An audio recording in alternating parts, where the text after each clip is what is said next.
to show you a picture, and I want you to tell me if you know who this is. As you can tell, it's a bit old. Any idea? What's that? It's not Charles Lindbergh. Close. Actually, this guy is Douglas Corrigan. Douglas Corrigan actually worked on building Charles Lindbergh's Spirit of St. Louis. Douglas Corrigan is a pilot, famous in the 30s. Does anybody know what he's famous for, though? What was his nickname? Does anybody know? What? Wrong Way. Douglas Wrong Way Corrigan. In 1938, Douglas Corrigan set out from Long Beach, California, and did a transcontinental flight to Brooklyn. When he got to Brooklyn, he refueled and was going to go back to Long Beach. And when he took off, he made a slight navigational error and wound up in Dublin, Ireland.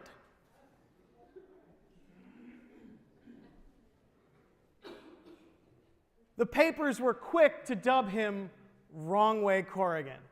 Take a second. Look at the trolling done back in the 30s. They even put the headline backwards to dig at him. He says that he made a navigational error because there was heavy clouds and low light, and it took him about 26 hours into his flight to notice that he was going the wrong way. Some people argue that he did this intentionally because he wanted to go to Dublin anyway, but for his entire life, he said it was a navigational error, and he lived with the name Wrong Way Corrigan until the day he died. But isn't that so like us? We tend to define people or define ourselves by that one thing that we did. Whether it's a great success or a great failure or a tragedy. We tend to define other people, we tend to define ourselves by particular moments in our lives. Think of the star quarterback in high school who, as a middle-aged man, keeps trying to relive his glory days because he can't see the value of his life today. Or that person who did that terrible thing and lives with the guilt and shame of it far longer than they should. Or that victim who's been abused and lives thinking they deserved it. We tend to define ourselves by particular moments. And when we do that, we become blind to the truth of who we truly are. And this brings me to Doubting Thomas. Because we call him Doubting Thomas, right? Do you know any other piece of scripture that references Thomas? See, there is others, but we don't pay attention to that. If ever someone didn't deserve to be defined by one moment in their life, it's Thomas. This is the guy who, when Jesus, after he raised Lazarus from the dead, wanted to go back to Judea, but he couldn't because so many people had been ticked off they were trying to kill him, Thomas says, "Let's go, that we may also die with him." Thomas was ready to stand by Jesus to the death. But we don't remember that one, do we?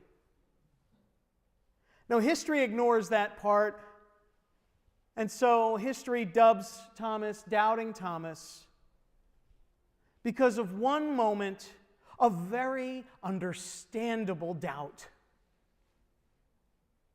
Who would believe the news that Jesus Christ had risen from the dead? It was too good to be true for Thomas. He wasn't ready to accept that news. He needed to see it for himself. And he said, unless I see the marks of the nails in his hands, and put my fingers in the marks of the nails, and my hand in his side, I will not believe. Thomas wasn't ready to believe. He needed more than just their word. And that's nothing for him to be ashamed of. And when Jesus does see Thomas, Jesus doesn't rebuke him, doesn't condemn him as some faithless charlatan. No, Jesus gives Thomas what he needs to get over his doubt and believe. Jesus says, put your fingers here and see my hands. Reach out your hand and put it in my side. Don't doubt. Believe. Thomas answers him, my Lord and my God. So Jesus doesn't judge Thomas by his doubts. He knows Thomas. He's been with him for 3 years. He knows Thomas's passion. He knows how Thomas thinks and how he processes the information and the miracles. Jesus never holds this doubt against Thomas. And even when Jesus says, blessed are those who have not seen and yet come to believe, this isn't a dig against Thomas. He's not saying, well, blessed are the ones who will believe without seeing, but you, Tom, no, you're not blessed. On the contrary, Thomas was still blessed. He was standing there with the risen Christ, working with him to help him through his doubts, to lead him into a new life of resurrected faith. And for the rest of his life, Thomas never let that moment of doubt define him.